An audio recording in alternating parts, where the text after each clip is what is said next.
Welcome to our YouTube tutorial on how to clear the cache in Gmail.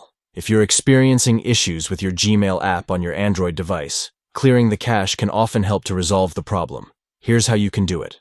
First, navigate to the settings on your Android device. You can typically find this by swiping down from the top of your screen and tapping on the gear icon.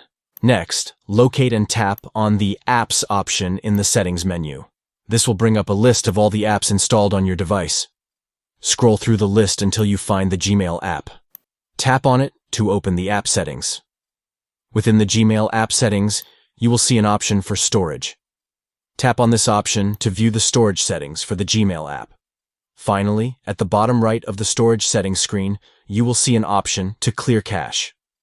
Tap on this button to clear the cache for the Gmail app. And that's it.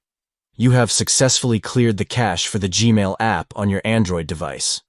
This can help to resolve any issues you may be experiencing with the app and improve its performance. Thank you for watching, and don't forget to like and subscribe for more helpful tutorials.